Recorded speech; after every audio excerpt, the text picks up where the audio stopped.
नमस्कार, स्वागत है आप सबका दिन भर की तमाम बड़ी और अहम खबरों के साथ। मैं हूं कवीन सचान। शुरुआत हेडलाइन से। सबसे भारी रॉकेट GSLV मार्क 3 का सफल प्रक्षेपण। भारी उपग्रहों को अंतरिक्ष में ले जाने में मिली महारत। विदेशियों पर खत्म हुई निर्भरता।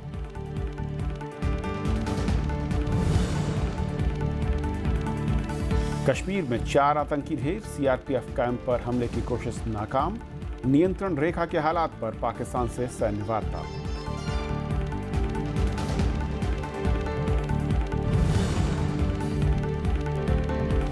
NDTV के संस्थापक प्रणव राय के ठिकानों पर छापे। बैंक धोखाधड़ी के आरोप में CBI की कार्रवाई। उत्पीड़न के आरोपों से सरकार का इनकार।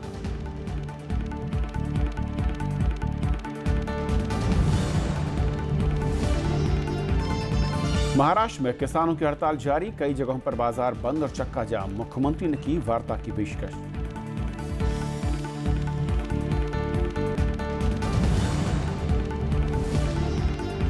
खाड़ी सहयोग परिषद के देशों में तकरार। सऊदी समेत 4 देशों ने कतर से खत्म किए रिश्ते। आतंकवाद फैलाने का आरोप।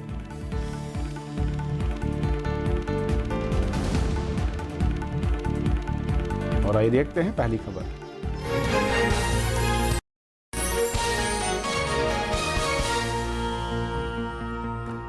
महाराष्ट्र में किसानों की हड़ताल 5वें दिन भी जारी है। आज किसानों ने महाराष्ट्र बंद किया। इस दौरान कई जगहों पर बाजार बंद रहे और कुछ जगहों पर छुटपुट हिंसा की घटनाएं भी हुई।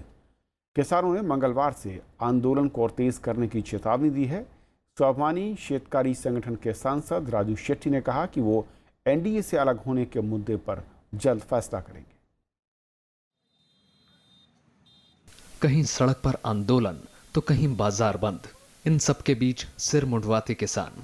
महाराष्ट्र में 5 दिन से आंदोलन कर रहे किसान हर दिन अपनी रणनीति बदल रहे हैं।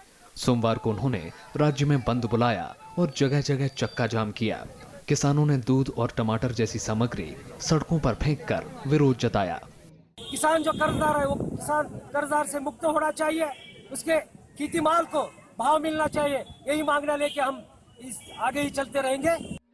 पंढरपुर के भेंडिशे गांव में किसानों ने सिर मुड़वाए और किसानों का कर्ज माफ करने की मांग की। पुणे में किसानों के आह्वान का असर भी दिखा। यहां प्रमुख बाजार बंद रहे। नासिक में भी बाजार बंद रहे। यहां की फल और अनाज मंडियों में काम ठप रहा। राज्य में नासिक फल और सब्जियों की सबसे बड़ी मंडी है। यहां देश का सबसे ज्यादा प्याज होता है। औरंगाबाद, धुले, सांगली, अहमदनगर, परभणी, सोलापुर, उस्मानाबाद और कोल्हापुर में भी बंद का असर दिखा। कर्ज माफ किया जाए और किसानों के जो भी सुविधा हैं वो पूरे दी जाए। लाइट बिल माफ किया जाए और किसानों को जो अन्याय हो रहा है वो किसानों पे अन्याय न हो। हमारे मांगे जब तक पूर्ण नहीं होगी जब तक आंदोलन जारी रहेगा। किसानों के आंदोलन को बीजेपी सरकार की सहयोगी शिवसेना, विपक्षी कांग्रेस, NCP, वाम दलों और ट्रेड यूनियनों का समर्थन हासिल है। शिवसेना ने आरोप लगाया कि सरकार किसानों की एकता तोड़ने की साजिश कर रही है। कांग्रेस ने राज्य विधानमंडल का विशेष सत्र बुलाने की मांग की है। CPM ने आरोप लगाया कि बीजेपी शासन में किसानों की हालत बदतर होती जा रही है। मुख्यमंत्री देवेंद्र फडणवीस ने शनिवार को छोटे किसानों का करीब 30,000 करोड़ रुपए का कर्ज माफ करने का ऐलान किया था, लेकिन किसान संगठनों ने इसे नकार दिया है। उनकी मांग है कि कर्ज माफी के साथ बिजली की कीमतें घटाई जाएं और उनकी उपज का उचित मूल्य मिले। किसानों ने मंगलवार से सरकारी कार्यालयों को बंद कराने और विधायकों और मंत्रियों के कार्यालयों का घेराव करने की बात कही है। Bureau report, Rajya Sabha TV. और इस बीच महाराष्ट्र के मुख्यमंत्री देवेंद्र फडणवीस ने कहा है कि वो किसानों से फिर से वार्ता के लिए तैयार हैं ताकि उनकी समस्या का हल निकाला जा सके। राज्य सरकारची एक मानसिकता निश्चित आहे की जे खरे शेतकऱ्यांचे नेते असतील त्यांच्याशी आम्ही कधीही चर्चा करायला तयार आहोत। ते आमच्या सोबत असले तरी विरोधात असले तरी त्यांच्याशी चर्चा करायला तयार आहोत। पण जे केवळ शेतकऱ्याच्या खांद्यावर बंदूक ठेवून आपली राजकीय पोळी भाजण्याचं काम करतात, अशा लोकांना मात्र शेतकरीच त्यांची जागा दाखवतील, कारण शेतकऱ्याला पटलेलं आहे। उधर मध्य प्रदेश में राष्ट्रीय किसान मजदूर संघ यानी RKMS ने सरकार पर वादा खिलाफी का आरोप लगाया। संगठन ने हड़ताल जारी रखने की बात कही है। RKMS के मुताबिक मुख्यमंत्री शिवराज सिंह चौहान से रविवार को जो आश्वासन मिले थे उसे वो संतुष्ट नहीं, लिहाजा उनका आंदोलन 10 जून तक चलता रहेगा। मुख्यमंत्री के आश्वासन के बाद राष्ट्रीय स्वयंसेवक संघ से जुड़े भारतीय किसान संघ और मध्य प्रदेश किसान सेना ने आंदोलन वापस ले लिया था।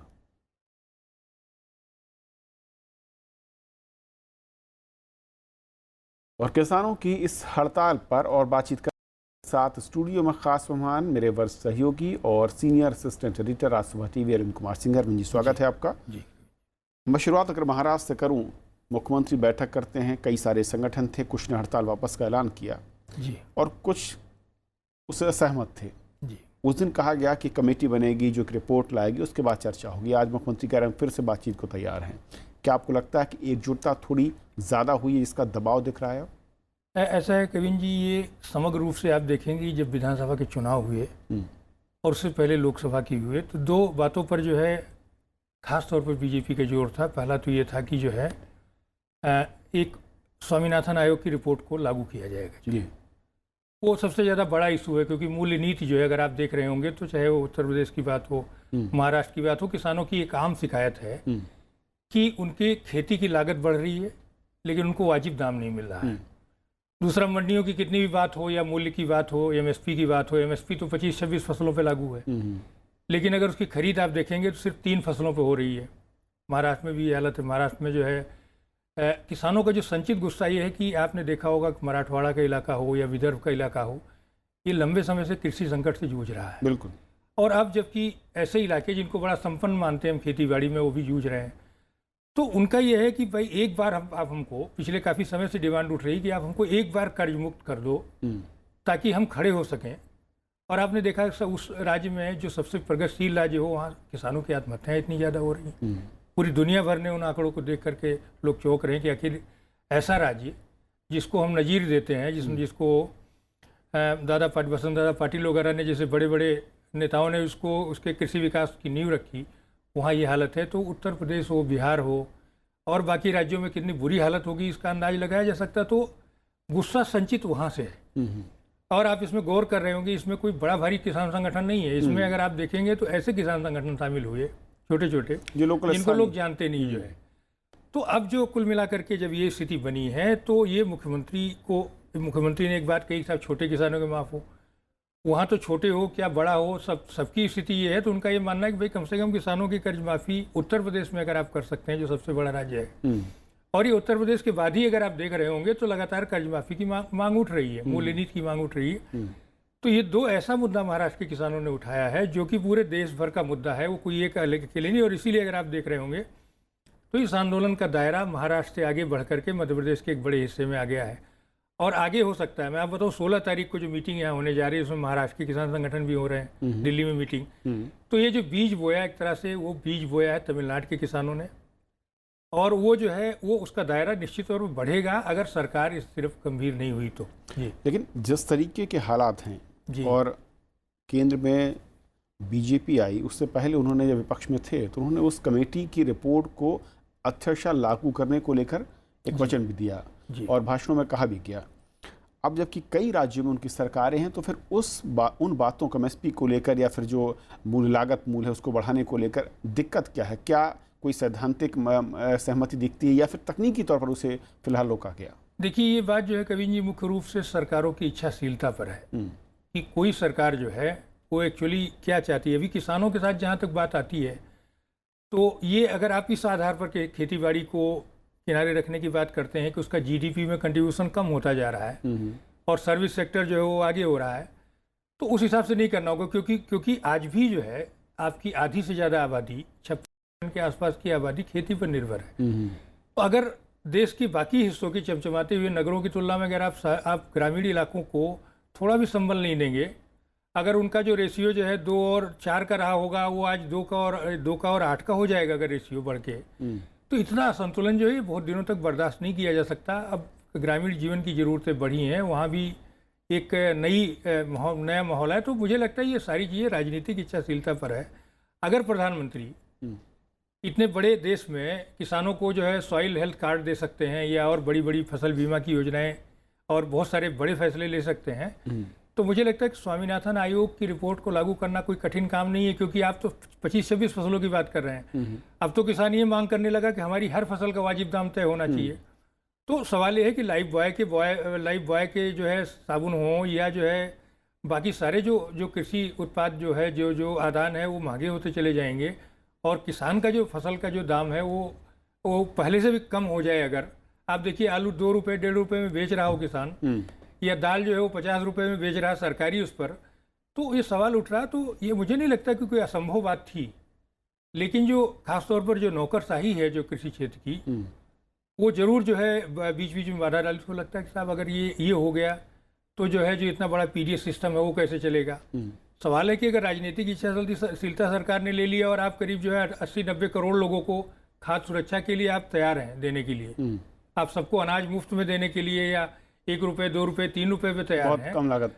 तो सवाल ये है कि अगर आप वहाँ इतनी सब्सिडी बियर कर सकते हैं तो किसान के लिए तो अब समय आ गया कि अगर आप नहीं करेंगे तो असंतोष बढ़ेगा। जो बिल्कुल, जिस तरीके से इसका दायरा बढ़ रहा है और किसानों में मैं कहूँ कि एक राज्य के बाद दूसरे राज्य में मांग जोर पकड़ रही है, सभी सरकारों को इस पर सोचना होगा कि समर्थन कमेटी की रिपोर्ट जो है वो लागू हो और जो किसानों के हित में फैसले हैं उनको तुरंत देशव्यापी तरीके से लागू किया जाए। बहुत शुक्रिया अरविंद जी इस पूरी चर्चा में शामिल होने के लिए आपका।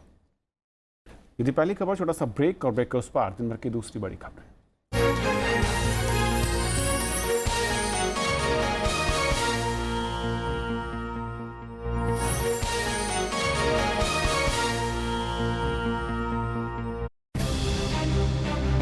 5 अरब देशों ने कतर से तोड़े संबंध, क्षेत्र में अस्थिरता फैलाने का आरोप, कहा आतंकवाद फैला रहा है कतर।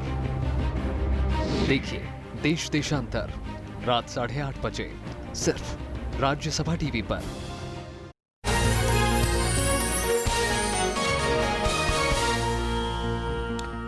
इसरो ने आज सबसे ताकतवर रॉकेट GSLV Mark 3 का सफल प्रक्षेपण कर इतिहास रचा। रॉकेट ने उपग्रह GSAT-19 को अंतरिक्ष में स्थापित किया है, साथ ही भारी उपग्रहों के व्यावसायिक प्रक्षेपण की राह भी खुल गई है। वहीं इसरो अंतरिक्ष में मानव भेजने के मिशन के अब और करीब पहुंच गया। राष्ट्रपति, उपराष्ट्रपति और प्रधानमंत्री ने इसरो के इस कामयाबी पर सभी वैज्ञानिकों को बधाई दी है। GSLV Mark 3 रॉकेट ने शाम 5:28 पर जैसे ही उड़ान भरी, भारत ने अंतरिक्ष के क्षेत्र में एक और इबारत लिख दी। लॉन्चिंग के थोड़ी देर बाद 640 टन वजनी इस स्वदेशी रॉकेट ने GSAT-19 उपग्रह को सफलतापूर्वक अंतरिक्ष की कक्षा में स्थापित कर दिया। This opportunity to congratulate the entire team which has relentlessly worked over many decades, and for this program from 2002, a great success in the maiden attempt, and now GSLV Mark has successfully put GSAT-19, which is the next generation satellite with multi-beam. Cryogenic engine के जरिए भारी उपग्रहों को अंतरिक्ष में भेजने की महारत ने भारत के लिए व्यावसायिक प्रक्षेपण की राह खोल दी है। GSLV Mark 3 करीब 4000 किलोग्राम तक के पेलोड को जियोसिंक्रोनस ट्रांसफर ऑर्बिट तक पहुंचा सकता है। इसमें लिक्विड ऑक्सीजन और हाइड्रोजन को ईंधन के तौर पर इस्तेमाल किया जाता है। The activities related to S-200 preparation for the next mission of GSLV Mark 3 even also started, and we are planning the total integration of our next GSLV D3, next GSLV Mark 3 flight from the new second vehicle assembly bay. GSLV Mark 3 के सफल प्रक्षेपण ने इसरो को अंतरिक्ष में मानव को भेजने के मिशन के और करीब ला दिया है। अगर सब कुछ योजना के मुताबिक हुआ तो करीब आधा दर्जन सफल प्रक्षेपण के बाद इसका इस्तेमाल अंतरिक्ष में मानव को भेजने के लिए किया जा सकेगा। ये हम एक ऐसे पड़ाव में आएंगे जो मेरे ख्याल में बहुत कम देश जो हैं ऐसे जियो स्टेशनरी GTO में सैटेलाइट छोड़ सकेंगे। 4 टन के सैटेलाइट, और जैसे मैंने कहा LEO में 8 टन के सैटेलाइट छोड़ सकेंगे। वहीं GSAT-19 उपग्रह संचार के क्षेत्र में बड़ा बदलाव लाएगा। लिथियम बैटरियों से लैस इस उपग्रह का वजन 3136 किलोग्राम है। इसमें KA और KU बैंड ट्रांसपोंडर्स के अलावा जियो स्टेशनरी रेडिएशन स्पेक्ट्रोमीटर लगा हुआ है। इससे आवेशित कणों की प्रकृति और अंतरिक्ष में विकिरणों के प्रभाव के अध्ययन में मदद मिलेगी। Bureau report, Rajya Sabha TV. Pakistan के साथ DGMO वार्ता में भारत ने साफ किया है कि जब तक सीमा पार से घुसपैठ और फायरिंग बंद नहीं होती है, भारतीय सेना इसका जवाब देती रही। उधर जम्मू कश्मीर के बांदीपुरा में CRPF के कैंप में फिदायीन हमले को नाकाम कर दिया गया और 4 आतंकी मारे गए। जम्मू कश्मीर के बांदीपोरा में CRPF के कैंप पर सोमवार तड़के आतंकी हमला हुआ। 4 आतंकवादियों ने गोलीबारी करते हुए कैंप में घुसने की कोशिश की, लेकिन मुस्तैद सीआरपीएफ और पुलिस की जवाबी कार्रवाई में चारों आतंकी मारे गए। फिदायन हमला किया गया।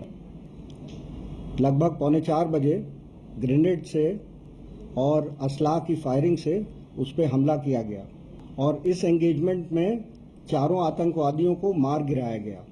सुरक्षा बलों का कहना है कि मारे गए आतंकियों के पास से AK-47 राइफल, ग्रेनेड, गोला बारूद और पेट्रोल बम बरामद हुआ है। आतंकी शिविर में घुसकर भारी नुकसान पहुंचाने की तैयारी में थे। There was heavy arms and ammunition on their body, lot of live grenades, AK-44, AK-47 rifles, and other incriminating material. They had come with the intention to create mayhem. इधर लाइन ऑफ कंट्रोल के हालात को लेकर सोमवार को भारत और पाकिस्तान के DGMO की हॉटलाइन पर बातचीत हुई। बातचीत में भारत के DGMO जनरल AK भट्ट ने कहा, जब तक पाकिस्तान सेना घुसपैठियों की मदद और संघर्ष विराम उल्लंघन बंद नहीं करती, ऐसी कार्रवाई का माकूल जवाब दिया जाएगा। वहीं पाकिस्तानी DGMO ने भारत पर संघर्ष विराम उल्लंघन का आरोप लगाते हुए अपने नागरिकों के मारे जाने का मुद्दा उठाया, लेकिन सेना ने सीमा पार के आरोपों को खारिज किया। आतंकवाद के प्रति, आतंकवादियों के संरक्षकों के प्रति जीरो टॉलरेंस, और उसके तहत जो सुरक्षा एजेंसियां हैं, सुरक्षा बल हैं, वो अपने समय समय पर देश के हित में, देश की सुरक्षा के हित में कदम उठाते रहे। कश्मीर में आतंकी फंडिंग केस में NIA की छापेमारी के बाद अलगाववादियों में हड़कंप मचा है। पुलिस ने सोमवार को हुर्रियत नेता सैयद अली शाह गिलानी के घर अलगाववादियों की मीटिंग पर रोक लगा दी और उमर फारूक समेत कई हुर्रियत नेताओं को नजरबंद कर दिया। ये लोग पिछले 2 दिन में हुई NIA की छापेमारी को लेकर नई रणनीति पर चर्चा करने वाले थे। Law must take its course and investigation must be concluded. So anybody trying to derail that has to be effectively dealt with. NIA ने शनिवार और रविवार को आतंकी फंडिंग को लेकर अलगाववादी नेताओं और कई कारोबारियों के करीब 30 ठिकानों पर रेड की थी। इस दौरान 1.5 करोड़ रुपए और कई दस्तावेज जब्त किए गए थे। इससे पहले 3 हुर्रियत नेताओं से NIA ने पूछताछ की थी। Bureau report, Rajya Sabha TV. प्रधानमंत्री नरेंद्र मोदी ने आज GST की तैयारियों का जायजा लिया। GST 1 जुलाई से पूरे देश में लागू होना है। उन्होंने कहा कि इससे अर्थव्यवस्था में बड़ा बदलाव आएगा। प्रधानमंत्री के मुताबिक पूरे देश में एक कर व्यवस्था लागू होने से लोगों को फायदा होगा। 2.5 घंटे तक चली बैठक में वित्त मंत्री के साथ PMO और वित्त मंत्रालय के कई अधिकारी शामिल रहे। प्रधानमंत्री ने GST के IT सिस्टम की सुरक्षा पर खास जोर दिया। विदेश मंत्री सुषमा स्वराज ने साफ किया है कि पाकिस्तान कश्मीर मसले को अंतर्राष्ट्रीय कोर्ट में नहीं ले जा सकता है। उन्होंने कहा कि पाकिस्तान की जेल में बंद कुलभूषण जाधव रिहा कराने के लिए उम्मीद की जाएगी और सुषमा स्वराज 3 साल पूरे होने पर अपने मंत्रालय का लेखा जोखा पेश कर रही थी।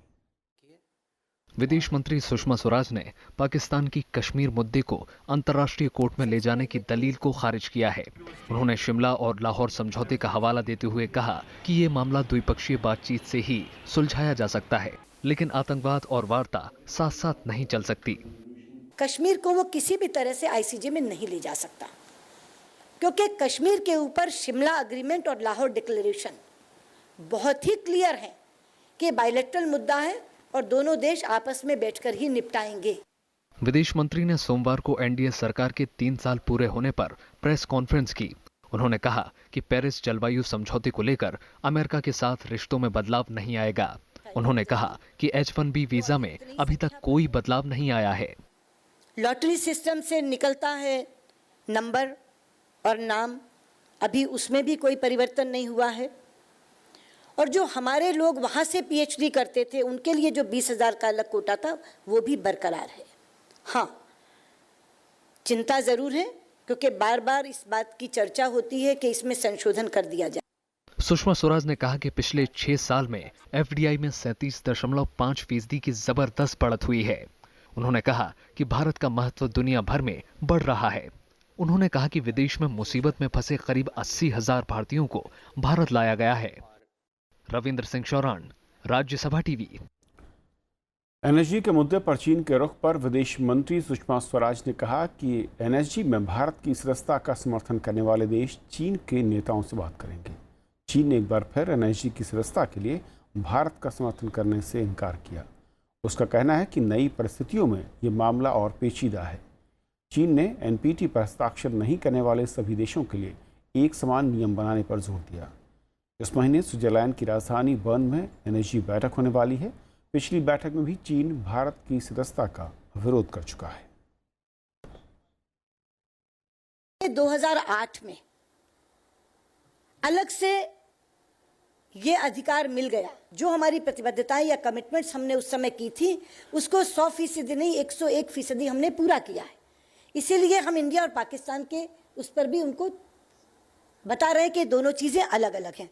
रही बातचीत की, तो हमने चाइना को हमेशा एंगेज किया है, हम अब भी एनएसजी के नाते एंगेज कर रहे हैं। बातचीत करके उनको समझाने का सिलसिला केवल भारत ही नहीं करे, भारत के मित्र देश भी करें, इस ओर हम लोग लगे हुए हैं। सीबीआई ने न्यूज़ चैनल एनडीटीवी के सह संस्थापक प्रणव राय के घर पर छापेमारी की है। छापे की कार्रवाई 3 अन्य जगहों पर भी हुई। सीबीआई ने आईसीआईसीआई बैंक को नुकसान पहुंचाने के आरोप में एक केस भी दर्ज किया है। केंद्रीय जांच एजेंसी ने सोमवार को नई दिल्ली में एनडीटीवी के सह संस्थापक प्रणव रॉय के घर पर छापेमारी की। इसके अलावा सीबीआई ने दिल्ली और देहरादून समेत 4 जगहों पर तलाशी ली। इसके बाद प्रणव रॉय, उनकी पत्नी राधिका रॉय और एक प्राइवेट कंपनी के अलावा एक अन्य व्यक्ति के खिलाफ केस दर्ज किया गया है। इनके खिलाफ आईसीआईसीआई बैंक को 48 करोड़ रुपए का नुकसान पहुंचाने का आरोप है। इस बीच सरकार ने कहा है कि छापेमारी के पीछे बदले की कार्रवाई जैसा कुछ नहीं है। Raids conducted by different agencies on a particular channel promoters has nothing to do with the freedom of press. This is not an action against the news organization, it's an action against the promoters' action. इधर NDTV ने बयान जारी करके कहा है कि CBI के तमाम आरोप झूठे हैं। एनडीटीवी ने कहा है कि समाचार चैनल और उसके प्रमोटरों का बेवजह उत्पीड़न किया जा रहा है और वो भारत में लोकतंत्र और आजादी को कुचलने के इन प्रयासों के आगे झुकने वाले नहीं हैं। विपक्ष ने भी इन छापों के पीछे सरकार की मंशा पर सवाल उठाए हैं। कारण अभी उसका पता चल जाए तो पूरी बात कही जाएगी। क्योंकि एनडीटीवी के ऊपर कभी बैन कर दिया जाए, एक दिन का बैन कर दिया जाए, उसके लोगों के ऊपर लगातार प्रताड़ित करने की कोशिश की जा रही है, लेकिन उसके बियॉन्ड और क्या है, क्या साक्ष्य जिसके बुनियाद पे हो रहा है, उसका भी पता नहीं। सीबीआई ने पिछले हफ्ते ही 2008 में आईसीआईसीआई बैंक से हुई धोखाधड़ी के एक मामले में केस दर्ज किया था। इसके अलावा 2014 से प्रवर्तन निदेशालय और आयकर विभाग एनडीटीवी से जुड़े मामले की जांच कर रहे हैं। Bureau report, Rajya Sabha TV. CBI ने आज हरियाणा के पूर्व मुख्यमंत्री भूपेंद्र सिंह हुड्डा और संघ लोक सेवा के सदस्य छत्तर सिंह से पूछताछ की। पंचकुला में औद्योगिक जमीन आवंटन मामले में ये पूछताछ हुई है। हुड्डा पर आरोप है कि उन्होंने नियमों में बदलाव कर 14 भूखंड आवंटित किए। ये मामला साल 2011 का है। सऊदी अरब, बहरीन, मिस्र और संयुक्त अरब अमीरात ने कतर से सभी कूटनीतिक और राजनयिक संबंध खत्म करने का फैसला लिया है। इन देशों का आरोप है कि कतर आतंकवाद को बढ़ावा दे रहा है। उधर ईरान ने कहा कि अमेरिका और सऊदी अरब इस क्षेत्र में अस्थिरता फैला रहे हैं। सऊदी अरब, बहरीन, मिस्र और संयुक्त अरब अमीरात ने कतर के साथ समुद्री और हवाई संपर्क समेत तमाम रिश्ते खत्म करने का ऐलान किया है। बहरीन ने कतर में रह रहे अपने नागरिकों से देश वापस लौटने को कहा है, जबकि कतर ने सऊदी अरब जाने वाली तमाम उड़ानें रद्द कर दी हैं। सऊदी अरब का आरोप है कि कतर अल-कायदा और आईएसआईएस जैसे संगठनों की मदद कर रहा है। इधर गल्फ कोऑपरेशन काउंसिल यानी जीसीसी देशों के बीच आपसी खींचतान पर अमेरिका ने चिंता जताई है। Certainly would encourage the parties to sit down together and address these differences. And if there's any role that we can play in terms of helping them address those, we think it is important that the GCC remain unified. इधर Iran ने कहा है कि America GCC देशों के साथ मिलकर क्षेत्र को अस्थिर कर रहा है। ईरान के सर्वोच्च नेता आयतुल्लाह खामनेई ने कहा है कि अमेरिका और सऊदी अरब की चाल कामयाब नहीं होगी। रईस जमहूर अमेरिका दर एक निज़ाम कबीलेई